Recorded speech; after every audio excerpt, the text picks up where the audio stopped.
यहाँ पर योंगसू उठ जाता है। उठने के बाद वह बाहर की ओर जाता है। यहाँ पर हिसोंग के फादर उसे देखते हैं। फिर योंगसू उन्हें देखकर चौंक जाता है। जीवन योंगसू को देखकर मन में कहती है कि तुमने ऐसे क्यों किया? क्या तुम्हें ऐसे ही जीना था? मुझे पता है कि तुम्हारे पास इसके अलावा कोई विकल्प नहीं होगा। मुझे बस एक वजह चाहिए जिससे मैं तुम्हें माफ कर सकूं। फिर यहाँ पर योंगसू उठ जाता है। फिर हिसोंग कहती है कि तुम उठ गए और उसे एक वॉच देती है। योंगसू उसे पहनकर बोलता है कि मुझे पसंद आई। फिर योंगसू जीवन और यूना को जूस पीने को देता है। फिर योंगसू कहता है कि मेरे बेसमेंट का दरवाजा टूट गया था। जीवन कहती है कि उसे मैंने ही तोड़ा है, चाबी नहीं मिल रही थी इसलिए, और मेरी दोस्त को यूना का एक टॉय चाहिए था। यहाँ पर मूजिन ने जो वीडियो सोशल मीडिया पर पोस्ट की थी वह वायरल हो जाती है। जीवन योंगसू की हिस्ट्री चेक करती है तो उसे पता चलता है कि वह 14 सालों से हिसोंग बन के रह रहा है और इसमें उसके पेरेंट्स भी साथ दे रहे हैं। तभी जीवन को मूजिन के न्यूज के बारे में पता चलता है तो जीवन कानों में हैंड फ्री लगाकर सुनती है और वहाँ पर मूजिन कहता है कि जंग योंगी ने 2002 में बताया था कि वह डोमिंग सुक के साथी का चेहरा नहीं देख पाई थी क्योंकि उस वक्त उसका चेहरा ढका हुआ था। तो जब जंग योंगी का कार एक्सीडेंट हुआ था डोमिंग सुक के साथी के साथ, जंग योंग ही ने उस बात को सेटल करने के लिए अपना नाम और नंबर देती है तो वह उसे किडनैप करने की कोशिश करता है तो उसे वह देख लेती है। तो जंग सुक का साथी कहता है कि मेरी वाइफ ने नशा किया है, इसी वजह से वो ऐसे कर रही है। तो जंग योंगी ने पुलिस में जाकर ये कंप्लेन की थी और इसके कारण डोमिंग सुक पर इन्वेस्टिगेशन किया गया था। तो वहाँ पर ही डोमिंग सुक का बेटा आता है। योंगसू कहता है कि उसके पिताजी और वो दोनों साथ में मूवी देख रहे थे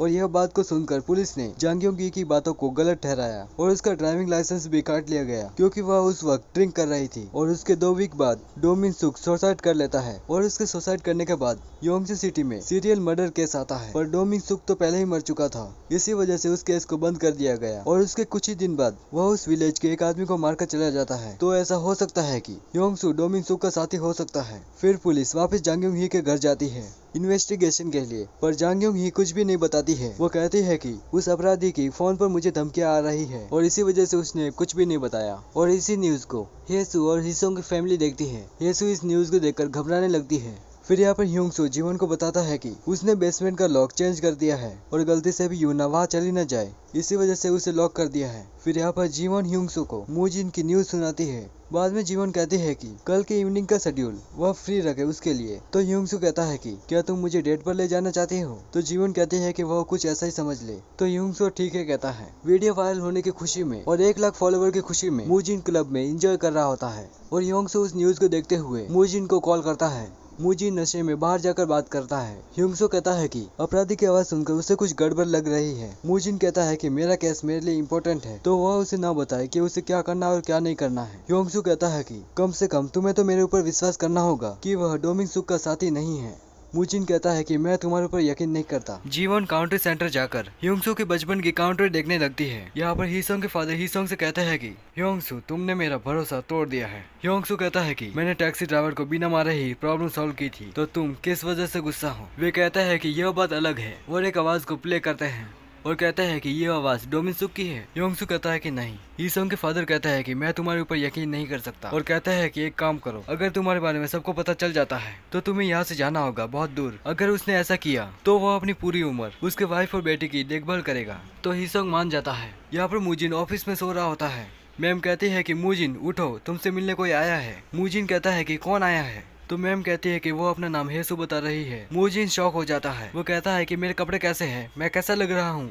यहाँ पर जीवन योंगसू की वीडियो देखती है तो उसे पता चलता है कि योंगसू के पास एक कैसेट थी और अगर उस कैसेट को कोई भी टच करता था तो योंगसू को बहुत ही गुस्सा आता था और उसे पता चलता है कि योंगसू को फीलिंग समझ में नहीं आती। बाद में जीवन वहाँ से जाती है और नामसुन गिल की वाइफ ने जीवन को जो बैग दिया था उसमें वही कैसेट प्लेयर होता है। तो जीवन उस कैसेट प्लेयर को सुनकर नामसुन गिल की वाइफ को कॉल करती है और कहती है कि नामसुन गिल को ऐसा क्यों लग रहा था कि योंगसू वह बैग लेने वापस आएगा और नेटवर्क खराब होने के कारण नामसुन गिल की वाइफ की बात जीवन सुन नहीं पाती है। यहाँ पर हेसू मूजिन से मिलने आती है तो मूजिन कहता है कि पहले तो तुम बहुत ही हंसमुख हुआ करती थी तो अब वह ऐसे कैसे लग रही है? हेसू कहती है कि उसका फादर सीरियल किलर है। यह सुनने के बाद वह खुश कैसे रह सकती है? फिर वह मूजिन को कहीं और जाकर बात करने को कहती है क्योंकि एक रिपोर्टर उसे इंटरव्यू के लिए फॉलो कर रहा होता है। यहाँ पर हमारा हीरो वही रिकॉर्डिंग सुन रहा होता है। वो सोचता है कि ये रिकॉर्डिंग है किसकी। यहाँ पर हमारी हीरोइन उन अंकल के पास आती है। अंकल से कहती है कि आपको ये याद है, इसमें एक रिकॉर्डेड टेप है, क्या आपको पता है? फिर वह अंकल सोचने लगते हैं कुछ साल पहले के सीन में। वो अंकल कहते हैं यहाँ क्या कर रहे हो, चलो चाय पी लो, तुम इस टेप से क्या सुन रहे हो? अंकल कहते हैं मुझे भी सुनना है, क्या है ये? तो दो युनसू उसे सुनने नहीं देता है। उनका हाथ पकड़ लेता है। दो युनसु कहता है कि दोबारा इसे टच किया तो मैं तुम्हारा हाथ तोड़ दूंगा। अंकल कहते हैं कि मैं उसे नौकरी से निकालने वाला था, पर वह बहुत ही अच्छा काम करता था और वो भी इतने कम पैसों में। कैसेट प्लेयर देखने से वह बेचैन हो जाता था। जीवन कहती है कि सर मैं आपसे हेल्प मांगने के लिए आई हूँ। यूना को वो आंटी उसे उसकी दादी के पास लेकर आती है। वो आंटी कहती है कि मैं किसी काम से बिजी हूँ, क्या आप यूना का ख्याल रखोगी? बट वह ना कहती है। फिर भी वो आंटी कहती है कि यूना के खाने का ध्यान रखना, मैं रात 8 बजे तक आ जाऊँगी। हेल्प करने के लिए धन्यवाद। ऐसा कहकर वहाँ से चली जाती है। उसकी दादी कहती है कि मैं तुम्हारे लिए क्या कर सकती हूँ? यूना कहती है कि मेरी नानी ने कहा है कि आपको अपने परिवार के साथ रहना बहुत ही पसंद है। उन्होंने कहा कि आप मेरा बहुत ही अच्छे से ख्याल रखोगे। यूना कहती है मैं पढ़ाई करूँगी और आप अपना काम कर सकती हो। जो वो पढ़ाई कर रही होती है। उसकी दादी कहती है कि ये तुम्हारे लिए नहीं है, तुम्हारे ग्रेड्स इससे भी बहुत ही ज़्यादा है। यूना कहती है कि ये मेरी माँ ने पढ़ाया है। और वह कहती है कि अगर तुम इसे नहीं करती हो तो क्या वह तुम्हें पनिश करती है? यूना कहती है कि नहीं। उसकी दादी कहती है कि इसे मत छुओ, इसे तुम्हारा और तुम्हारी माँ का दिमाग पागल हो जाएगा। और फिर वह किताब फाड़ देती है। यूना कहती है आप मुझे डरा रही हो, मुझे घर जाना है। वह कहती है कि अपना रोना बंद कर, ये मैं तेरे लिए कर रही हूँ। वह कहती है रोना बंद करो, तुम क्या चाहती हो, मैं क्या करूँ तुम्हारे लिए? यूना कहती है कि मुझे वह ला कर दे दो। हमारा हीरो बैठे बैठे वही वॉइस रिकॉर्डिंग सुन रहा होता है। वो सोच रहा होता है कि जो रिकॉर्डिंग में नॉइस आ रही है वो किस चीज़ की है। वही रिकॉर्डिंग सुन रहा होता है। तभी वहाँ पर जीवन आ जाती है। जीवन कहती है बैठो, मुझे तुमसे कुछ बात करनी है। जीवन वही बैग लेके आई होती है जो कि 2 युनसु का है। जीवन कहती है 2 युनसु का बैग है। नामसुन गिल ने मरने से पहले ये अपने पास रखा था। किस्मत अच्छी थी कि ये मेरे पास आ गया। हमारा हीरो कहता है मैं तुम्हारे कहने का मतलब समझ नहीं पा रहा हूँ। जीवन कहती है मैं 2 युनसु को पकड़ने की कोशिश कर रही हूँ। हमारी हीरोइन एक टेप रिकॉर्डर बाहर निकालती है और एक ड्राइंग बुक बाहर निकालती है।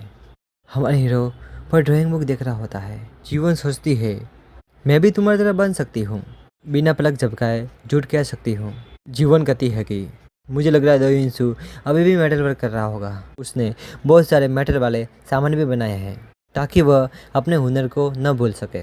जो लोग 2 युनसु को जानते हैं, 2 युनसु बहुत ही होशियार है और वह कुछ भी बना सकता है। हमारा हीरो कहता है कि हमारा हीरो फिर से झूठ कहता है कि उसका स्टाइल थोड़ा अलग है। वो कैसे चीज़ें बनाता है, बड़ी या छोटी, वो तो जानना बहुत ही मुश्किल है। और वह कौन सा मटेरियल यूज़ करता है यह भी जानना पड़ेगा। जीवन कहती है कि क्या तुम 2 युनसु के वर्कशॉप में आ सकते हो? उनका कहना है कि 2 युनसु वर्कशॉप में बहुत ही बिजी रहता था और वह स्कूल भी नहीं आता था। जीवन कहती है दोपहर का टाइम मेरे लिए है ना, चलो फिर साथ में चलते हैं, ज़्यादा समय तक साथ में रहेंगे। जीवन फिर वहाँ से चली जाती है। जाने के बाद उस टेप रिकॉर्डर से हमारे हीरो को बेचैनी होने लगती है। उसकी दादी कहती है जल्दी ख़त्म करो, मुझे जाना है। फिर यूना को देखकर कहती है कि नहीं बेटा, धीरे धीरे खाओ। यूना कहती है कि ठीक है। दादी कहती है मैंने तुम्हारी वर्क बुक फाड़ दी। यूना कहती है मैं नहीं बताऊँगी, मैं नहीं चाहती कि पापा आप पर चिल्लाए। ये दोनों अभी गाड़ी से 2 युनसु के वर्कशॉप जा रहे होते हैं। और फिर यहाँ पर अगले सीन में किम मू जिन 2 हेसु को अपने घर ले आता है। किम मू जिन कहता है तुम्हें भूख लगी होगी, मैं तुम्हारे लिए कुछ बनाता हूँ, ज़्यादा वक्त नहीं लगेगा। पर वह मना करती है। तो फिर वह कहता है चलो वाइन तो पी लो। किम मू जिन उसे वाइन पीने के लिए देता है। कहता है कि चलो मैं खाना बना के लेके आता हूँ। उसके सुनने के लिए गाना भी लगा देता है। किम मू जिन कहता है कि सच कहूँ तो मैं अक्सर कई बार तुम्हारे बारे में सोचता रहता हूँ। फिर कहता है मुझे लगता है कि तुम सबसे बड़ी विक्टिम हो, तुम्हारे पिता और युनसु के कारण तुम्हारी बहुत ही बदनामी हुई है। वह कहता है मेरे कहने का कोई गलत मतलब नहीं था, जब हम अलग हुए थे मुझे तुम्हारी बहुत याद आई थी, तुम्हारे बारे में सोचता था। 2 हेसु कहती है कि वह युनसु की आवाज़ नहीं है, वह उसके शादी की आवाज़ है, उसकी आवाज़ नहीं है। मुझे कहता है तुम उसे बचाना चाहती हो, तुम ये सोचती हो क्या वह तुम्हारा ऐसा न मानेगा? बिल्कुल भी नहीं, तुम्हारे भाई को तुम्हारी बिल्कुल भी परवाह नहीं है, वह एकदम अच्छे से ज़िंदगी जी रहा है। 2 हेसु कहती है युनसु ऐसा नहीं कह सकता, समझे तुम, क्योंकि उसको मैंने मारा था, उस विलेज के चिप को मैंने मारा था। तो फिर वह दोनों वहाँ पर पहुँच जाते हैं। हमारा हीरो वो पेड़ देखता है जब उसने बचपन में वो उस पेड़ पे निशान किया था। हमारे हीरो की बहन उस पेड़ पर निशान करती है, जब तुम उस निशान तक बड़े हो जाओगे मैं तुम्हारे लिए माँ ढूंढ के लाऊंगी। इतने लंबे कैसे होंगे, तुम्हें अच्छा खाना होगा, माँ के चले जाने की वजह से तुम नहीं खाते हो, कैसे बढ़ोगे, अच्छे से खाओ, तुम समझ रहे हो ना। यहाँ पर 2 युनसु को उसके पापा घर बुला रहे होते हैं। उसकी बहन कहती है कि जैसे पापा कहते हैं वैसे करते जाओ। फिर वे दोनों 2 मिनट के वर्कशॉप में पहुंच जाते हैं। वहाँ पे उनको एक टर्टल मिलता है। जीवन कहती है कि क्या इसे यूनसू ने बनाया होगा, क्या इसे उसके तरीके को समझने के लिए काफ़ी है। हमारा हीरो कहता है इसे तो बच्चे भी बना लेंगे। कहता है ये तो वैक्स नक्काशी है, इसे बनाने के लिए जो कुछ किया गया है वो समझाता है। हमारा हीरो कहता है इससे बुरा क्या हो सकता है, हम यहाँ पर बिना मतलब के आ गए हैं। जीवन कहती है दरअसल मैं कहीं और जाना चाहती थी, क्राइम सीन पर। अभी हम तहखाने में जाएंगे। हमारा हीरो कहता है वह किस लिए। जीवन कहती है कि तुम्हारे लिए वहाँ जाना सही नहीं होगा, तुम कार में मेरा इंतज़ार करो। और हमारा हीरो कहता है चलो चलते हैं। फिर वे तहखाने में पहुंच जाते हैं। वहाँ पर ही हमारी हीरोइन टेप रिकॉर्डर बाहर निकलती है। उस टेप रिकॉर्डर में कोई गाना बज रहा होता है। जीवन फिर कहती है ये आवाज़ तुम्हें कैसी लग रही है। मेरे लिए यह बहुत दुखद है, ऐसा लगता है कि कोई दर्द में हो। हमारी हीरोइन दो यूनिट्स के बारे में सब कुछ बताती है। रिकॉर्डिंग वहाँ पर रिकॉर्ड की गई जहाँ हादसा हुआ था। कहती है मेरा अनुमान है ये वही जगह है। जीवन कहती है कि डोमिनिक योग ने कब हत्या करनी शुरू की ये मुझे समझ में नहीं आता। हमारा हीरो कहता है कि मुझे यहाँ से जाना होगा जीवन। जीवन कहती है कि यह सब सुनने के बाद उसे बहुत। जीवन कहती है ये उसके लिए कैसा होता होगा, वह कितना बेचैन हो जाता होगा। हमारा हीरो कहता है मुझे यहाँ से जाना है। जीवन कहती है ये अजीब नहीं है, अब तक उसे यहाँ आ जाना चाहिए था। जीवन कहती है कि चाइनीज रेस्टोरेंट के मालिक यहाँ पर आने वाले हैं, उनके पास अभी भी आर्ट वर्क है जिसे दो यूनिट्स ने बनाया था। उन्होंने कहा कि वो उसे यहाँ लेके आ रहे हैं। डिटेक्टिव चाह के पास उनका कॉल आता है। वो कहते हैं मैं 5 मिनट में पहुँच रहा हूँ।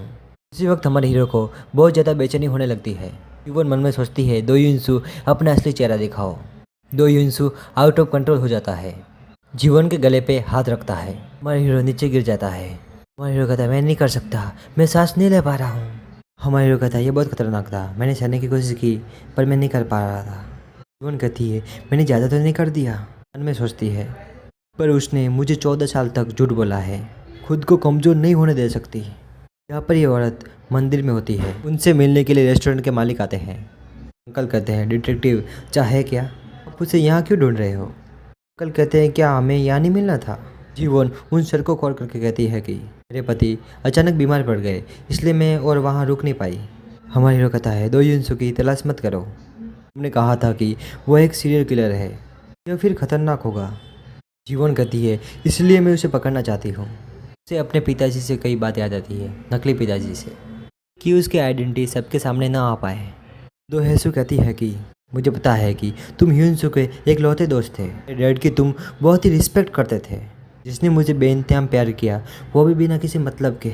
मुजिन कहता है इतना काफ़ी है, तुम सिर्फ 18 साल के थे इसलिए मुझे पता है तुम्हें बहुत दुख हुआ होगा, लेकिन किसी ने तुम्हारी परवाह नहीं की। मुझे पता है कि बहुत देर हो चुकी है, मैं तुमसे माफ़ी मांगती हूँ। तुम्हें दो यूनिट्सों पर गुस्सा नहीं करना चाहिए, उसने कुछ भी गलत नहीं किया, सारी गलती मेरी थी, मैंने उसे मारा था। प्लीज़ तुम लोग ह्यूनसू को परेशान करना बंद कर दो। अब हमारा हीरो किम मुजिन के घर आता है। किम मुजिन कहता है कुछ हुआ क्या, तुमने कहा कि फ़ोन मत करो इसलिए मैं आ गया। कहता है कि जीवन मुझे पागल कर रही है। तो ह्यूनसू कहता है कि मेरे बहन को ढूंढने में हेल्प करो।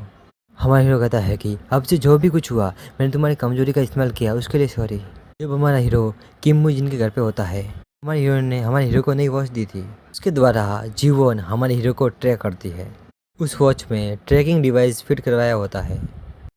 तो यहाँ पर 2005 की कहानी शुरू होती है। डो युंगसू कहता है कि एक्सीडेंट तो मेरा हुआ था तो हीसोंग कोमा में क्यों है। यह सुनते ही हीसोंग की माँ वहाँ से चली जाती है। फिर योंगसू कहता है कि मुझे हीसोंग बनाकर तुम्हारा फायदा क्या होगा। तो हीसोंग का फादर कहता है कि भले ही वो अपने बेटे को बचा ना पाया हो पर हॉस्पिटल में उसे चीफ सर्जन बनाया गया है और वह इस पोजीशन को बचाना चाहता है। योंगसू कहता है कि अगर मैं हीसोंग बनने से मना कर दूँ तो क्या होगा। वो कहता है कि इससे वे जेल में चले जाएंगे और हीसोंग की लाइफ खराब हो जाएगी।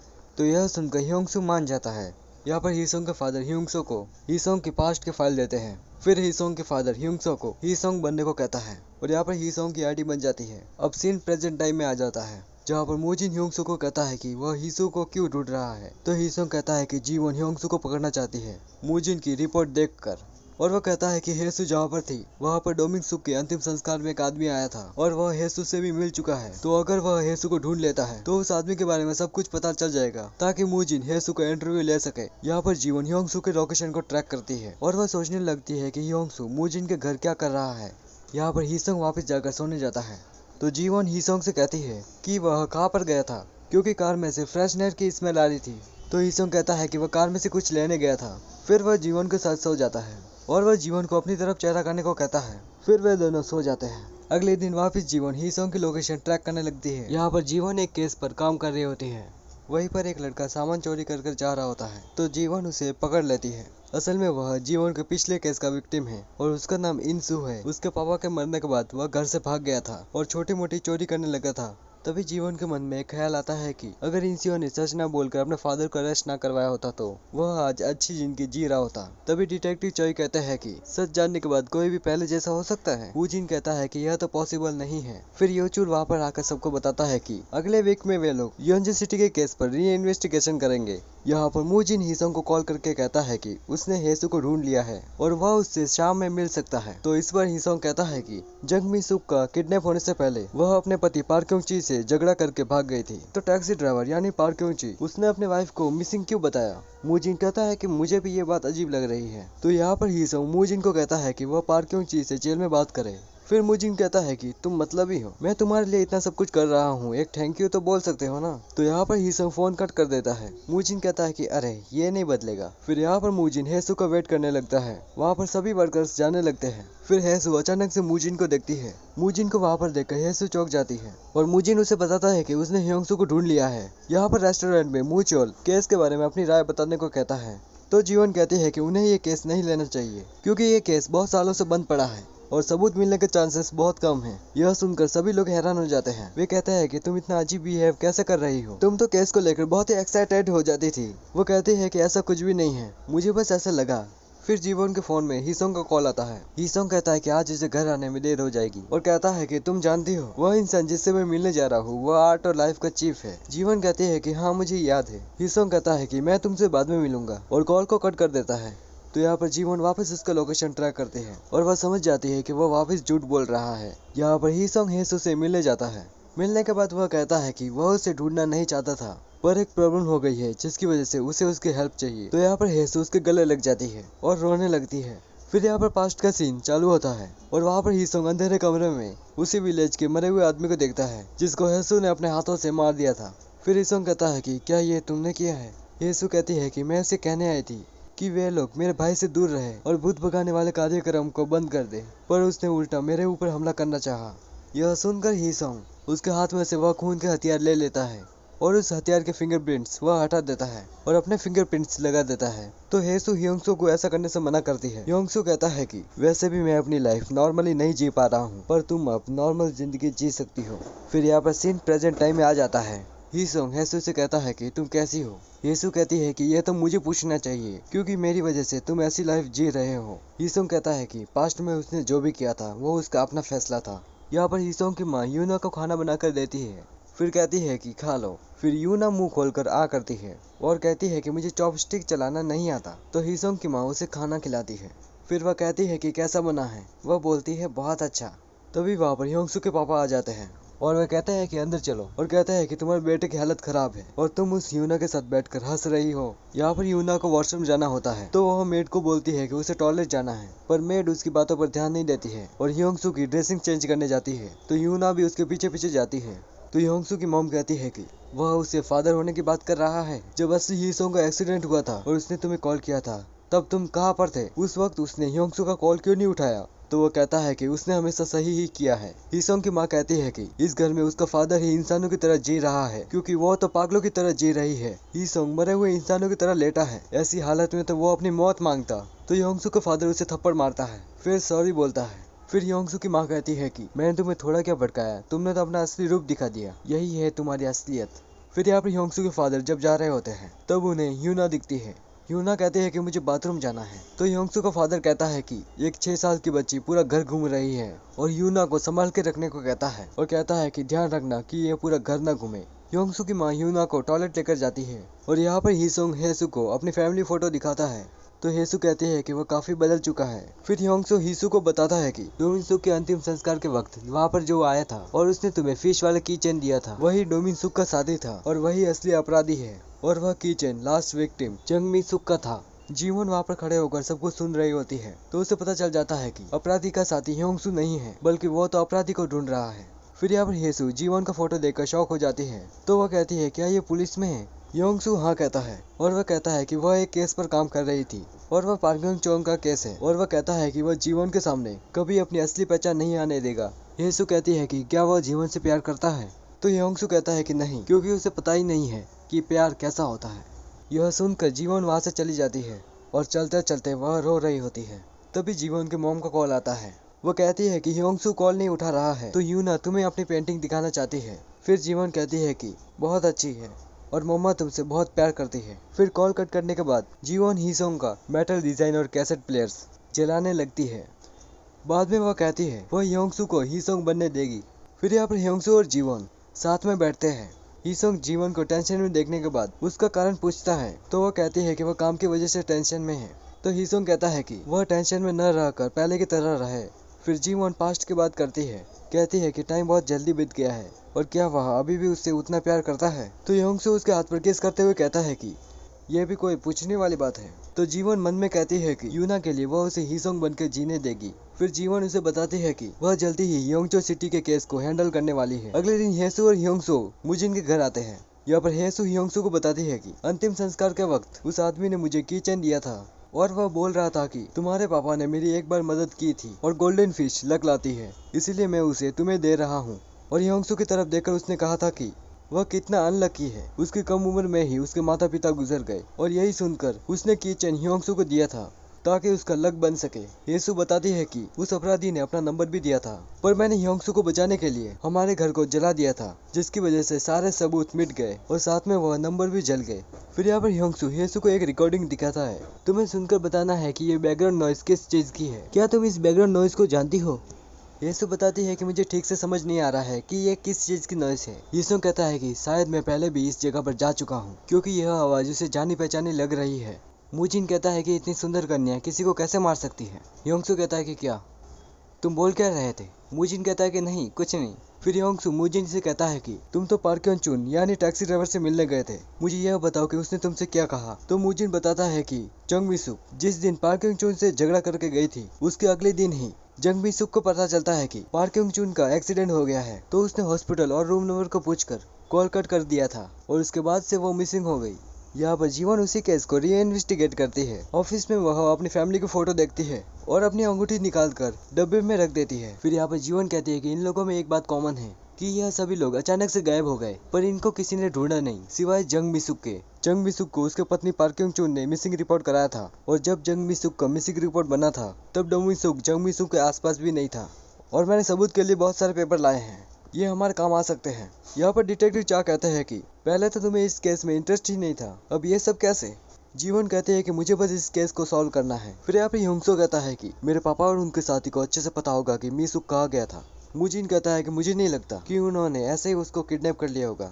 येसु कहती है कि वैसे भी वह हॉस्पिटल जाने के लिए बस स्टॉप पर खड़ी थी तो उसकी किडनैपिंग कैसे हुई होगी। योंगसू कहता है कि आखिर पापा ने किया क्या होगा। यहाँ पर हमें पास्ट का सीन दिखाया जाता है और वहाँ पर एक खरगोश जाल में फंसा हुआ होता है। फिर योंगसो को उसके फादर आकर कहते हैं कि क्या ये खरगोश तुम्हें चाहिए। फिर उस खरगोश को योंगसो को दे देते हैं और कहते हैं कि अब ये तुम्हारे ऊपर है, तुम इसके साथ खेल भी सकते हो और हथियार भी यूज कर सकते हो। फिर यहाँ पर सीन वापस प्रेजेंट में आता है और वहाँ पर योंगसू कहता है कि पापा को जाल बिछाना बहुत ही पसंद था, शायद से जंग मिसुक उसमें फंस गया होगा। मुजिन कहता है कि क्या ये कैसे हो सकता है। तो फिर यहाँ पर पास्ट का सीन दिखाया जाता है और वहाँ पर जंग मिसुक के पास वही की लॉकेट होता है। फिर वह फोन पर बात करके जाने लगती है। योंगसू कहता है कि उसका पति हॉस्पिटल में था तो ऐसी स्थिति में सबसे जरूरी काम क्या होगा। फिर यहाँ पर इंसियो जो अपने घर से भागा था वो काम की तलाश में एक जगह पर जाता है तो वो आदमी उसको देखकर हंसने लगता है और कहता है अच्छा ठीक है। इंसियो को पता नहीं था कि उसने वहाँ पर आकर गलती की है। यहाँ पर हीसोंग के फादर को एक मैसेज आता है, आपके पत्नी में कुछ गड़बड़ है, वो कमरे से बाहर नहीं निकल रही। तो उसे वह बात याद आती है कि वह बोल रही होती है कि इससे अच्छा तो वो मौत मांगता। यहाँ पर मुजिन हेसु को देखता है तो योंगसू कहता है कि तुम्हारा केस से ज्यादा हेसु पर ध्यान है। मुजिन कहता है कि क्या बोल रहे हो। योंगसू कहता है कि तुम्हें वह बात वापस बोलनी है जब तुमने हेसु से ब्रेकअप के वक्त कहा था और इसी कारण से वह रोते रोते घर आई थी। यहाँ पर मुजिन को गुस्सा आने लगता है तो हेसु उसे रोकने लगती है। मूजिन कहता है कि तुम हमेशा मुझे क्यों रोकती हो, और तुम्हें भी पता है कि ह्योंगसू नॉर्मल नहीं है, उसे फीलिंग के बारे में कुछ पता नहीं, क्योंकि वह इमोशन लेस है, और ऐसे तो तुम्हारे साथ कोई भी नहीं देगा। यकीन नहीं होता तो जीवन को अपनी सच्चाई बताकर देख लो। फिर हेसु कहते हैं कि ह्योंगसू की गलती नहीं है, उसे अपराधी को ढूंढना है, इसी वजह से वो ऐसे बर्ताव कर रहा है। मूजिन कहता है कि वह कब तक हिसोंग की साइड लेगी। तो यहाँ पर हिसोंग गुस्सा होकर जाने लगता है, तो हेसु उसे रोककर बैठने को कहती है और बताती है कि मूजिन बस अपनी फीलिंग बता रहा है ताकि वह मेरी हेल्प कर सके। ह्योंगसू कहता है कि वह उसकी बातों को समझ नहीं पा रहा है। हेसु कहती है कि मुझे पता है कि तुम बदल गए हो, तुम मेरी बातों को समझ सकते हो, पहले तुम कुछ भी नहीं चाहते थे, अब चाहते हो। तो यहाँ पर डिटेक्टिव चा कहते हैं कि अगर किडनैपिंग के वक्त डोमिंगसुक ह्योंगसू के साथ था तो डोमिंगसुक ने गुनहगार को कार की चाबी दी होगी, तो ह्योंगसू ने एक ना एक बार उस गुनहगार को देखा होगा। तो अगर वे ह्योंगसू को ढूंढ लेते हैं तो गुनहगार को ढूंढना काफी आसान हो जाएगा। तो यह सुनकर जीवन ह्योंगसू को यह हिंट देने का सोचती है। तो जीवन ये बोलकर जाती है कि मुझे एक काम है। तो डिटेक्टिव चोई कहते हैं कि तुम कहाँ जा रही हो। जीवन कहते हैं कि बैंक का है। यहाँ पर हिसोंग की माँ हिसोंग के पास जाती है और वह हिसोंग को देखते हुए पास्ट को याद करती है, जहाँ पर उसकी माँ हिसोंग को खाना खिला रही होती है। यह सब याद करते हुए वह स्माइल करती है। यहाँ पर ह्योंगसू हेसु से कहता है कि वह बैक हिसोंग की तरह जीना चाहता है और वो कुछ भी नहीं चाहता है इसके अलावा। और मूजिन से कहता है कि मैं भले ही लोगों के इमोशन को समझने की कोशिश करता हूँ, पर मुझे कभी कभी पता नहीं चलता है कि सामने वाला गुस्सा क्यों है, और अगर वह चाहता है कि उसके मदद के बदले मैं थैंक यू बोलूँ तो मैं बोल सकता हूँ बहुत बार। तो मूजिन कहता है कि जबरदस्ती का थैंक यू और सॉरी सुनकर वह क्या करेगा। यहाँ पर मूजिन को जीवन का कॉल आता है, तो जीवन कहती है कि मैं तुम्हारे घर आ रही हूँ। तो मूजिन तबीयत ठीक न होने का नाटक करता है, तो जीवन कहती है कि ठीक है। फिर मूजिन कॉल कट कर देता है। तभी कोई दरवाजे पर आ जाता है। मूजिन कहता है कि पिज्जा वाला होगा, और जब वह दरवाजा खोलता है तो वह शॉक हो जाता है, क्योंकि वहाँ पर जीवन होती है। जीवन कहती है कि मुझे ऑफिस से पता चला कि तुम एक मजेदार केस को सॉल्व कर रहे हो, मैंने सोचा देख कर आ जाओ, मुझे बहुत इच्छा थी इसलिए मैं आ गई। तभी वहाँ पर पिज्जा डिलीवरी वाला आ जाता है। फिर जीवन 3 चंपलों को देखती है और कहती है कि तुम्हारे घर पर कोई आया है। तो हिसोंग घबराने लग जाता है, और यहाँ पर हिसोंग की माँ हिसोंग से कहती है कि वह उसे और तड़पता हुआ नहीं देख सकती, तुम्हारे मरने के बाद मैं भी तुम्हारे पास आ जाऊंगी। यह बोलकर वह ह्योंगसू के चेहरे से वह ऑक्सीजन मास्क हटा देती है। यहाँ पर उसकी हार्ट बीट बिगड़ने लगती है और फिर हिसोंग की माँ रोने लगती है। वहीं पर ही हिसोंग के फादर आ जाते हैं। हिसोंग की माँ उन्हें रोकती है और हिसोंग के फादर कहते हैं कि पागल मत बनो, उसके मरने के बाद तुम कैसे जी सकती हो। तो वो कहती है कि वह खुद भी मर जाएगी उसके मरने के बाद। तभी असली हिसोंग को होश आ जाता है। यहाँ पर ह्योंगसू आकर कहता है कि क्या बात है। फिर जीवन उससे देखकर शॉक हो जाती है, और यहाँ पर यह एपिसोड खत्म हो जाता है। हमारा हीरो हमारी हीरोइन को आग बंद करने के लिए कहता है, क्योंकि उसे कुछ सरप्राइज देना चाहता है। यहाँ पर थोड़ी देर के बाद हमारी हीरोइन आंखें खोलती है। कमरा बहुत सजा हुआ था। हमारी हीरोइन बहुत ही खुश हो जाती है। हमारी हीरोइन कहती है कि ये कमरा कितना सुंदर है, अमेजिंग, ये सब कैसे किया तुमने, बताओ ना। अपने बच्चे से कहती है, बेबी तुम्हें भी अच्छा लगा ना, देखो बेबी ने लात मारी, तुम छूकर देखो ना, पता लगेगा तुम्हें महसूस हुआ। हीरोइन कहती है कि हमारे हीरो से तुम हमेशा ऐसे चौंक जाते हो ना। हमारा हीरो कहता है कि अजीब है ना, मैं सोच नहीं पा रहा हूँ कि तुम्हारे अंदर एक बच्चा है। हीरोइन कहती है कि ये मेरे लिए एक डिफरेंट फीलिंग है। हीरोइन कहती है कि तुम हमारे बच्चे से कहो ना कि वह खुश हो जाए, क्योंकि हम यहाँ पर आ गए हैं। हमारा हीरो पेट पे हाथ रखकर कहता है कि हम एक नए घर में आ गए हैं। मैंने तुम्हारे रूम पे पीले रंग के वॉलपेपर टांग दिए हैं, मुझे उम्मीद है कि तुम इसे पसंद करोगी। हीरो कहता है कि चलो खाते हैं, मैंने तुम्हारे लिए फेवरेट भोजन बनाया है। हीरोइन कहती है कि तुम्हें कैसे पता कि मैं ये सब खाना चाहती हूँ, मेरा दिमाग बढ़ लिया था क्या। अगले क्षण में किम मूजिन के पास जीवन आती है।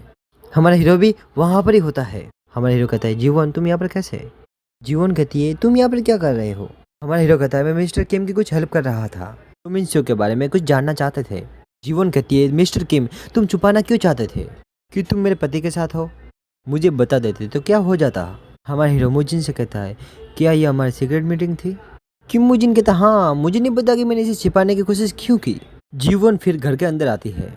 वहाँ पर वो लड़की होती है। जीवन कहती है, तुम कौन। वह कहती है, क्या तुम डिटेक्टिव चाहो। मैं आपको यहाँ देखकर हैरान में हूँ, वैसे आप कैसी हैं। जीवन कहती है, क्या मैं आपको जानती हूँ। वह कहती है, आप मुझसे एक बार मिलने आई थी, आपको याद है। पर क्यों जुन के केस में आई थी मिलने। जीवन कहती है कि मिसेस दोहेसु। वह कहती है, हाँ बिल्कुल सही। जीवन कहती है, तुम बहुत अलग लग रही हो, मैंने तुम्हें तो पहचाना ही नहीं, उस दिन तुमने मुझे ठीक से बात नहीं की थी। दोहेसु माफ़ी मांगती है। जीवन कहती है कि माफ़ी मांगने की कोई ज़रूरत नहीं है, मिस्टर किम का अगला आर्टिकल बड़ा होना चाहिए, आपको मेरे पति और दोहेसु से मदद मिल रही है। दोहेसु कहती है कि लेकिन मैं पहली बार मिस्टर बैग से मिल रही हूँ, और कहती है कि किम और मैं एक दूसरे को जानते हैं, हम दोनों बचपन से दोस्त हैं, उसे लगता है कि उसकी मैं हेल्प कर सकती हूँ। वहाँ पे बोर्ड पे कुछ लिखा होता है। जीवन वह देखती है। हमारा हीरो जीवन को एक कप कॉफी देने को कहता है। वो उसका मतलब ढूंढ रही होती है कि इसका मतलब है क्या। हमारा हीरो कहता है कि क्या मैं तुम्हारे बीच में आ रहा हूँ कि मैं जिनकी मदद करके। जीवन कहती नहीं, वो एक रिपोर्टर है, अपना काम कर रहे हैं। जीवन कहती है हम एक दूसरे की मदद क्यों नहीं करते। मिस्टर किम कहते मुझे नहीं लगता कि मैं आपकी मदद कर पाऊंगा। जीवन कहती है कि जो बोर्ड पे ट्रैप बना हुआ है इसका क्या मतलब है। मुजिन कहता है कि ये कुछ भी नहीं है। तो मिन्सियो को ट्रैप सेट करना पसंद था। मैंने सोचा कि उसने जाल बिछाया होगा जब उसने विक्टिम का अपहरण किया था। कहता है कि यह दो यीशु का आइडिया था। हमारा हीरो किम मुजिन से कहता है कि वो वॉइस रिकॉर्डिंग दिखाओ जिस बारे में तुम कह रहे थे। उसके पापा अपने बेटे की सेहत पे ध्यान दे रहे होते हैं क्योंकि वो थोड़ा थोड़ा होश में आते जा रहा है। वो होश में आ जाता है और वह अपनी माँ को बुलाता है। उसकी माँ कहती है हे सॉन्ग, मैं यहाँ पर हूँ, ये रही ये मैं हूँ, तुम्हारी माँ। का बेटा कहता है आई एम सॉरी मॉम, ये मेरी गलती थी। उसकी माँ भी माफ़ी मांगती हुई रो रही होती है। उसका बेटा कहता है कि रो मत माँ। उसका बेटा कहता है वो आदमी, उसे क्या हुआ मॉम। वो आदमी जो मेरी कार से टकरा गया। ये सभी वॉइस रिकॉर्डिंग सुन रहे होते हैं। किम मुजिन कहता है सुना तुमने, बैकग्राउंड में कुछ आवाज़ आ रही थी। दो यीशु जाने वाली होती है। उसकी बहन कहती है वह दो यीशु नहीं है क्योंकि वह ऐसा नहीं कर सकता। जीवन कहती है लगता है तुम दो यीशु को जानती हो। दो यीशु कहती है हाँ बेशक, मैं उसे बहुत ही अच्छे से जानती हूँ। जीवन कहती है वह उस दो यीशु से बहुत अलग है जिसे मैं जानती हूँ। जीवन कहती है मैं थेरेपिस्ट से मिली थी जिसने दो यीशु का बचपन में इलाज किया था। उनका कहना था उनमें फीलिंग और इमोशंस नहीं थे, वह दूसरों से घुल मिल नहीं पाता था। उनका कहना था वह बड़ा हो जाएगा तो अपने बेनिफिट के लिए दूसरों का इस्तेमाल करेगा। कहती है कि उसके वीडियो देखे हैं मैंने, उसने खुद कहा कि वह किसी को मारना चाहता था। इसी सोच की वजह से उसने अपने कुत्ते को ही मार डाला। कहती है युनसु ने ऐसा नहीं किया है। जीवन कहती फिर किसने किया है। वह कहती है ऑब्वियस है कि किसने किया होगा। जीवन कहती है दो मिन्सियोक ने। दो हेसु कहती है हाँ। दो हेसु कहती है कि मैं भी पूछना चाहती हूँ उसने सब इल्ज़ाम अपने ऊपर क्यों लिया। जीवन कहती क्या कुछ ऐसा है जो कि तुम मुझे बताना चाहती हो। दो हेसु कहती हाँ मैं जानती हूँ, यह मैंने किया। जब वह सब कुछ बताने ही वाली होती है उसी वक्त हमारा हीरो चाय का कप लैपटॉप पे गिरा देता है। इमोजिन कहता है क्या तुम्हें पता है ये कितना महंगा है, ये क्या किया तुमने। वह ऐसे ही कह रहा होता है। हमारा हीरो कहता है मैं माफ़ी चाहता हूँ, मेरा हाथ लग गया था गलती से। ये सब होने से उसे बात पता लगने से बच जाती है। हमारा हीरो कहता है आई एम सॉरी। जीवन कहती है किस लिए। मैं किम की हेल्प कर रहा था, ये बात तुम्हें ना बताने के लिए। जीवन कहती है तुम्हें सब कुछ शेयर करने की आवश्यकता नहीं है। इमोजिन कहता है कि क्या तुम सच में डिटेक्टिव चा को बताने वाली थी। वह कहती है कि मैं हिप्नोटाइज होना चाहती हूँ, मैं कुछ भी करके युनसु की हेल्प जरूर करूँगी। इमोजिन कहता है क्या होगा अगर युनसु को तुम्हारी ज़रूरत ना हो तो तुम क्या करोगी। मेरे साथ रुकना चाहती हो पहले की तरह। वह वहाँ से चली जाती है। जीवन को डिटेक्टिव की बात याद आती है। उन्हें 2 बार गाड़ी की चाबियाँ बदलनी पड़ी, जिसका मतलब है कि दो मिन्सियोक अपने साथी को जानता है। जीवन कहती है अगर तुम दो मिन्सियोक होते साथी को कार की चाबी कैसे देते। वह कहता है मैं कुछ समझा नहीं। जीवन कहती है कि दो मिन्सियोक और दो युनसु वो एक मोटल में रुके। 3:40 में एक गैलरी में पहुंचे। नॉन आर्टिस्ट के एग्जीबिशन में गए। शाम 7 बजे उन्होंने फैमिली रेस्टोरेंट में डिनर किया। रात के 8:30 बजे वो एक बार में गए और उन्होंने शराब पी और वे आधी रात के बाद सिनेमा घर में दाखिल हुए। घटना के समय के बाद उन्होंने थिएटर छोड़ दिया। क्या तुम्हें लगता है दो मिन्सियोक ने साथी को देखा था। उसके पापा अपने बेटे के पास होते हैं। उसके पापा कहते हैं तुम्हें उस एक्सीडेंट के बारे में चिंता करने की कोई ज़रूरत नहीं है, तुम्हारे पापा ने सब कुछ संभाल लिया है। उसका बेटा कहता है उस दिन आपने फ़ोन का जवाब क्यों नहीं दिया, मैंने कई बार फ़ोन किया। उसके पापा कहते हैं कि मैं बिजी था। उसका बेटा कहता है क्या मैं फिर से चल सकता हूँ। उसके पापा कहते हैं बस इतना ही नहीं, तुम्हें बहुत अच्छी नौकरी भी मिलेगी, जिससे चाहो शादी कर पाओगे, एक बहुत प्यारी बच्ची भी होगी तुम्हारी और तुम बहुत खुश रहोगे, वादा करता हो और सब कुछ अच्छा होगा तुम्हारे साथ। बेटी और उसके पापा जीवन का इंतजार कर रहे होते हैं। जीवन खुश नहीं दिख रही होती है। यहाँ पर हमारे हीरो ने सब कुछ खाना बना लिया होता है। बेटी कहती है ये बहुत ही अच्छा लग रहा है, ना बहुत खुश दिख रही होती है। जीवन कहती है कि मुझे एहसास हो रहा है कि तुम्हें बहुत ज़्यादा काम करना पड़ा। जीवन कहती है कि मेरे लिए इतना करना आसान नहीं रहा होगा ना। हमारी हीरोइन कहती है थैंक यू। थोड़ी देर के बाद हमारे हीरोइन के पास फ़ोन आता है। हमारी हीरोइन वॉइस रिकॉर्डिंग के बारे में बात कर रही होती है। कहती है कि एक बार एनालिसिस हो जाए तो मुझे ईमेल कर दीजिएगा। कहती है कि गुड नाइट। हमारा हीरो कहता है क्या उसे पता चला कि वह आवाज़ क्या है। जीवन कहती है नहीं, उसने कहा कि ये इम्पॉसिबल है। जीवन कहती है नहीं, उसने आवाज़ हटा दी और दूसरे आदमी की आवाज़ सुनने में सक्षम था। जीवन के पास मेल आता है रिकॉर्डिंग का। जीवन कहती है क्या तुम इसका पता लगा सकते हो। हमारा हीरो कुछ याद कर रहा होता है। वहाँ पर एक आदमी बर्फ़ तोड़ रहा होता है। और हमारा हीरो वहाँ पर कुछ पी रहा होता है। तभी वहाँ पर एक जा रहे आदमी का कोट गिरता है और उसने टोपी पहनी थी। उसके पापा को दिखता नहीं है कि वह कौन था।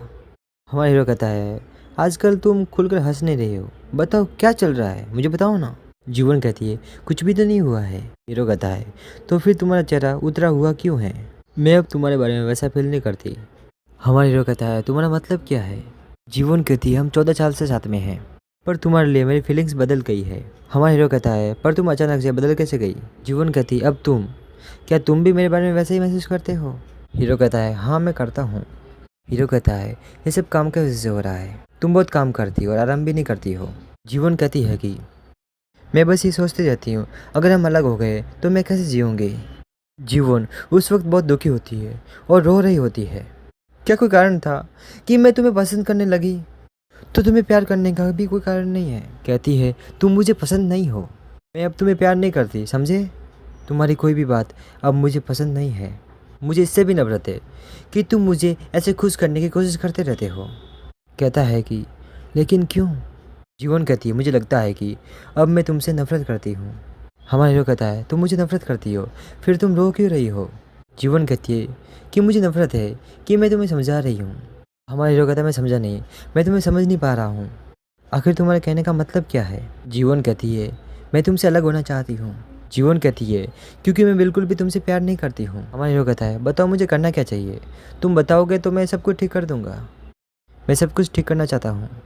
जीवन कहती है, कुछ मत करो अब, क्योंकि कुछ ठीक नहीं होगा। फिर वो वहाँ से चली जाती है। किमोजिन कहता है, प्यार नहीं करती? मुझे लग रहा है कि मैंने कुछ गलत सुना है। हीरो कहता है, उसने कहा कि वो मुझसे प्यार नहीं करती। मुझे नहीं पता कि इसे ठीक करने के लिए मुझे क्या करना चाहिए। ये पूछने के लिए तुमने मुझे जल्दी जगह दिया। हमारा हीरो कहता है, इस वक्त मैं सीरियस हूँ, इतना हरा हुआ मैं कभी नहीं था जब नामसुन गिल ने मुझे चाकू मार दिया था। तो हैजू कहती, आखिर बात क्या है, बताओ ना, मुझे घबराहट हो रही है मुझे। वह कहती, मैं समझ गई, रिलेशनशिप प्रॉब्लम है ना। हमारा हीरो कहता है, मैं क्या करूँ, मुझे समझ भी नहीं आ रहा है। किमोजिन उसे समझाता है, तुम मुझे बताओ ना, मैं तुमसे बहुत प्यार करता हूँ और कहो तुम्हारे बिना मैं रह नहीं सकता। तुम मुझे फूल दो, गिफ्ट दो, घुमाने ले जाओ। हमारा हीरो कहता है कि मुझे पता है जीवन को खुश करने के लिए मुझे क्या करना चाहिए। यह तो मुझे पता है, मुजरिम को पकड़ना। अगर मैं उसको पकड़ने की उसकी हेल्प करूँगा तो वह खुश होगी। किमोजिन कहता है कि रिलेशनशिप को प्रॉब्लम ऐसा कौन सॉल्व करता है, सीरियल किलर को पकड़ के? दो हेसु कहती है कि जीवन तुम्हारे लिए बहुत ही इंपॉर्टेंट होनी चाहिए, समझे तुम? हमारा हीरो कहता है कि हाँ, बहुत ही इम्पोर्टेंट है। दो हेसु कहती, नहीं, अनमोल है। किमोजिन कहता है, तो इसमें फ़र्क क्या है? इम्पोर्टेंस तो टाइम के साथ कम हो जाती है। अगर कोई आपके लिए अनमोल हो तो उसके जाने से दर्द होता है। हमारा हीरो कहता है, मुझे अब जाना चाहिए।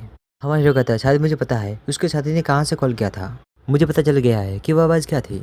तो वे दोनों चौंक जाते हैं। किमोजिन कहता है, तो तुम हमें आप क्यों बता रहे हो? वो आवाज़ किसकी थी, बताओ ना तुम। जो कहता है कि वापस आकर बताऊंगा। वो कहती है, किमोजिन क्या तुम मुझे घर ले जा सकते हो? किमोजिन कहता है, हाँ ठीक है। हमारे हीरो से मैसेज करता है और उसके साथ की हुई चैट को पढ़ता है। हमारे हीरो को कुछ फोटो मिलते हैं जो कि उनके साथ थे। हमारी हीरो कहती है कि मैं जंगमिन सुख बनूंगी। कहती है वो अभी भी व्रत कर रहा है। इस प्लान में सभी लोग जीवन के साथ होते हैं। ये सर भी इनके साथ शामिल हो जाते हैं। पहले एक प्रीपेड फ़ोन लेने की सोचते हैं। किमोजिन उसके साथ उसके घर पे आता है। किमोजिन कहता है, ये कितना खाली है। तो हेसु कहती है कि मैं ऐसे ही रहती हूँ। किमोजिन कहता है, अंधेरा हो गया, लाइट चालू करता हूँ, बट लाइट ख़राब होती है। तो हेसु कहती है कि मैं लाइट ज़्यादा नहीं चलाती, मुझे ये भी नहीं पता कि ख़राब है। कहती है, मुझे एंजियोमिया है, मैं ठीक से सो नहीं पाती। कई बार मैं पागलों की तरह रात भर रोती हूँ। कभी कभी मैं कई दिनों से अपने घर से बाहर नहीं निकलती। किमोजिन अब मैं वो पहली वाली हेसु नहीं रही, पूरी तरह से टूट चुकी हूँ। अब सब पहले जैसा नहीं रहा, तुम जा सकते हो। हमारा हीरो वहाँ पर आता है जहाँ वह बचपन में आया था। वो आदमी वही होता है जब वो पहले भी यहाँ पर आया था, जो कि वहाँ पर ही काम करता है। हमारा हीरो कहता है, ये जगह बिल्कुल भी नहीं बदली है, वैसे की वैसी है। वह कहता है, शायद आप पहले भी यहाँ पर आ चुके हो ना। कहता है, जब मैं छोटा था अपने पिता के साथ आया था, ऐसा लगता है कि तब से ये बदला नहीं है। वो कहता है, जब मैं पिता के साथ आया था तब भी आपने बर्फ़ को खुद तराशा था। वो कहता है कि आपके पिता स्पेशल क्लाइंट रहे होंगे, हम स्पेशल क्लाइंट की खास देखभाल करते हैं। हमारा हीरो कहता है कि अब मुझे जिसकी तलाश है वह भी एक स्पेशल क्लाइंट ही होना चाहिए। हमारा हीरो उसे रिकॉर्डिंग सुनाता है। रिकॉर्डिंग सुन के रुक जाता है। हमारा हीरो कहता है, ये बता सकते हैं कि ये कौन है? वह कहता है, नहीं, मुझे नहीं पता। हमारा हीरो कहता है अगर तुम्हें याद आए तो मुझे फ़ोन कर देना। फिर हमारा हीरो नंबर लिखने के लिए पेन मांगता है। फिर वह हमारे हीरो को पेन देता है। हमारे हीरो को अपने पिता की बात याद आती है। उसके पिता कहते हैं ये पेन मैं अपने दोस्त को देने की सोच रहा हूँ, वह मुझे हमेशा अच्छा रॉ मटेरियल देता है। हमारा हीरो कहता है कि आप रॉ मटेरियल खुद से लाते हैं। उसके पापा कहते हैं कि कुछ रॉ मटेरियल लाने में जोखिम होता है। उसका बेटा कहता है किस तरह के? उसके पापा कहते हैं अगर मैं तुम्हें बताऊंगा तो नहीं पता कि तुम किस तरह फील करोगे। उसका बेटा कहता है लो ये पेन सही है। सबको वह कॉल कर रहे होते हैं ताकि पता लग सके कि उनके साथ कौन था। वहाँ पे उनको एक महिला का भी नाम मिलता है। उन्होंने कहती है मुझे लगता है कि मेरा क्रेडिट ख़राब है। कि फिर आगे क्या होता है? वह कहता है कि कोई प्रॉब्लम है क्या? हमारा हीरो कहता है क्या तुम उस आवाज़ को वाकई में नहीं जानते हो? तो 2 मीन शो के बारे में क्या तुम उसे भी नहीं जानते हो? वह कहता है कि नहीं जानता। हमारा हीरो कहता है वो स्पेशल क्लाइंट था, तब भी तुम मुझे नहीं जानते। हमारा हीरो उसे कब से पूछ रहा होता है। वह कहता है नहीं जानता मैं। फिर उन दोनों में थोड़ी बहुत फाइट हो जाती है। देखिए आगे क्या होता है। वह कहता है तुम ऐसा क्यों कर रहे हो? मुझे सच में कुछ नहीं पता। मैं जानना चाहता हूँ आखिर मुझे बता कौन सकता है। वो औरत कॉल पे कहती है अभी आप कहाँ पर है? जीवन कहती है कि योंगसन मोटल के स्टेशन के पास। जीवन कहती है हैप्पी बर्ड मोटल के पास। वो कहती है कि मैं आती हूँ। वह कहती है मुझे 1 या 2 घंटे लगेंगे। और कहती है मैं फिर से कॉल करूँगी। कहते हैं कि वह एक महिला थी, उसके पास कोई आदमी भी था। उस औरत को लगता है कि कोई और बकरा फंस गया है। वह कहता है तुमने हाल ही में एक शिकार किया है और ये दूसरा किया है। वो लोग 2 मीन शो के मामले को फिर से रीओपन कर रहे हैं, हम पकड़े भी जा सकते हैं। वो औरत कहती है बेवकूफ़ इतना डरपोक मत बनो, मैंने जो कमाया है वापस कर। तो वह उसे वापस करता है। वह कहती है बस इतना ही? वह कहता है इसे अभी तक बेचा नहीं गया है, जब बिक जाएगा तो मैं तुम्हें और दे दूंगा। उसे एक कॉल आता है, एक पागल आदमी है जिसने सब कुछ गड़बड़ कर दी है। फिर हमारा हीरो कॉल पे उससे बात करता है तो तुम हो क्या? तुम 2 मीन शो को जानते हो? वो आदमी कहता है तो तुम कौन हो? उसका बेटा पलंग से उठ के चलने की कोशिश करता है तो वह गिर जाता है। तभी उसकी माँ उसे संभालती है। उसका बेटा कहता है अब मुझे याद आया, मैं अपने रास्ते पे था उस आदमी से मिलने के लिए। कहता है कि मॉम मुझे जाना होगा, मुझे उठने में हेल्प करो। फिर वह आदमी हमारे हीरो को अपने बॉस के पास लेके आता है। यहाँ पर हमारे हीरोइन को वो औरत मिलने आती है। किम मुन जिन उस घर को ठीक करने के लिए बल्ब सब कुछ लेके आता है। वो लीडर कहता है कि तुम 2 मीन शो के बेटे हो, यह मैं बात कैसे मानूं? हमारा हीरो कहता है तुम्हें कैसे पता? मैंने उस बार को ढूंढ कैसे लिया? क्योंकि मेरे पिताजी मुझे वहाँ ले गए थे। वह कहता है कि उस बार में 2 मीन शो एक ड्रिंक हमेशा ऑर्डर करता था, तुम्हें पता है क्या? हमारा हीरो कहता है कि मेरे पिताजी ने कभी कुछ ऑर्डर नहीं किया, सामने वाला उनके लिए लेकर आता था। वो कहता है हाँ तुम उसके जैसे दिखते हो, चलो बैठ जाओ। हमारा हीरो कहता है कि और मुझे बताओ तुम मेरे पिताजी के मुजरिम के बारे में कैसे जानते हो? वह गुंडा कहता है कि तुम्हें यह सवाल नहीं पूछना चाहिए, मैंने सुना है कि तुम्हारे पीछे पुलिस पड़ी हुई है। वो गुंडा कहता है तुम मुझे ढूंढना क्यों चाहते हो? तुम्हें डर नहीं लगता? हमारा हीरो कहता है नहीं मैं नहीं डरता। उससे कहना कि मैं किसी के बाप से भी नहीं डरता। कहता है कि मैं एक बिजनेसमैन हूँ, मैं खरीदता और बेचता हूँ। हमारा हीरो कहता है तुम क्या खरीदते हो और क्या बेचते हो? वह कहता है कि कुछ भी। वह औरत कहती है कि जब से तुम मिडिल स्कूल से भागी हो तुम्हारा परिवार से संपर्क टूट गया है ना। जीवन कहती है कि उन्हें इस बात की भी परवाह नहीं है कि मैं जिंदा हूँ या मर गई हूँ। वो औरत कहती है कि पर चिंता मत करो, तुम्हारा खराब क्रेडिट होने के बाद भी तुम्हें अच्छी कमाई मिलेगी और किसी भी प्रकार का टैक्स भी नहीं लगेगा। जीवन कहती है क्या ये लीगल है? वह कहती है ऐसा कुछ नहीं है, आपको कहीं जाना है और कुछ देना है। वो दोनों कार में बैठे हुए सब सुन रहे होते हैं। कहता है कि वो दोनों बहुत ही अच्छा काम कर रहे हैं। वह औरत काम देती है और कमीशन भी मांगती है।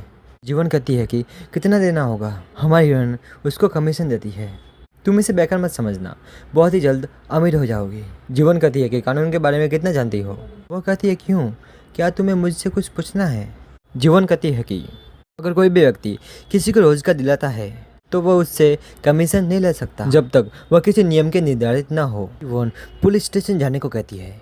वो औरत कहती है पर तुम हो कौन? जीवन कहती है कि मैं जंग में सुख हूँ। तो फिर वह जल्दी से गाड़ी से जीवन के पास जाता है। जीवन उसे अरेस्ट करती है। जब जीवन दरवाजा खोलने जाती है वो औरत बहुत ही डर जाती है। वह बच के जाने की कोशिश करती है पर वह जा नहीं पाती है, गलती से फिसल कर नीचे गिर जाती है। हमारा हीरो पेपर पे कुछ पैसे लिखता है। कहता है क्या तुम्हारे लिए इतना काफ़ी नहीं है? वह सोचता है कि मैं तुम्हें उसके हवाले कर दूँ या उसे मैं तुम्हारे हवाले कर दूँ, इससे फ़ायदा होगा। यानी कि 2 मीन शो को यह रॉ मटेरियल बेचता था वह कहता है कि मैंने अपना मन बना लिया है, मैं तुम्हें उसके हवाले कर दूंगा। उसको पकड़ने के लिए सभी लोग उसके नज़दीक आ जाते हैं। वहाँ पर जीवन को सर डांटते हैं, तुम उसे हथकड़ी लगाए बिना दरवाज़ा खोलने क्यों गई? कहते हैं कि डिटेक्टिव चा की गलती नहीं है सर। अर्जुन कहता है ये मेरी गलती है। सर कहते हैं कि ये तुम्हारी समस्या नहीं है, अगर वह मर गई तो तुम क्या करोगे? उसकी मौत स्टिंग ऑपरेशन के दौरान हुई है, पता चला तो? वह कॉल करके कहता है कि अभी उसकी सर्जरी हो रही है, सर्जरी होने तक हमें इंतज़ार करना होगा। यहाँ पर वह दुखी होती है। वह अपना मोबाइल ओपन करती है, वो अपने पति के चैट देखती है। उसे अपने पति की बहुत ही याद आ रही होती है। वह उसके चैट पढ़ रही होती है, वो उसे बहुत ही याद कर रही होती है। उसे पुरानी बात याद आती है जब वो उसके साथ थी। वो उसे याद करती है और रोती है कि मैं तुम्हारे बिना नहीं जी सकती। सभी हमारे हीरो को पकड़ लेते हैं। वह उसे दवाई मिला के पिलाने वाला होता है ताकि वह बेहोश हो जाए। जब वह जागेगा, जिसे वह ढूंढ रहा है वो उसके सामने होगा। वह उसे बेहोशी की दवाई पिलाने ही वाला होता है। हमारा हीरो लास्ट में कहता है कि मैं तुम्हारा क्लाइंट भी बन सकता हूँ, जो कि तुम्हारा काम कर सके। मुझे तुम्हारा क्लाइंट बनना है। वह कहता है तुम्हें पता है ना मैं क्या बेचता हूँ? हमारा हीरो कहता है कि तुम लोगों को बेचते हो। कहता है कि और तुम मेरे साथ काम करोगे ना? तभी हमारे हीरो के पास जीवन का कॉल आता है। हमारा हीरो वह कॉल उठाता है। जीवन कहती है मैं बस तुम्हारी आवाज़ सुनना चाहती थी। वह कहती है कि आज का दिन बहुत ही बुरा था, मैं बस तुम्हारे बारे में सोचती रही। हमारा हीरो कहता है कि मैं अभी बिजी हूँ। हमारी हीरोइन कहती है कि मेरे सवालों का जवाब हाँ या ना में देना, इतना तुम कर सकते हो ना? जीवन कहती है क्या तुम्हें हेल्प की आवश्यकता है? हीरो कहता है कि नहीं। जीवन कहती है क्या तुम मैनेज कर सकते हो? हमारा हीरो कहता है कि हाँ। जीवन कहती है कि मैं तुम्हें 1 घंटा दूंगी, 1 घंटे में मेरे पास आ जाना, तुम्हारी याद आ रही है। हमारा हीरो कहता है कि हाँ ठीक है।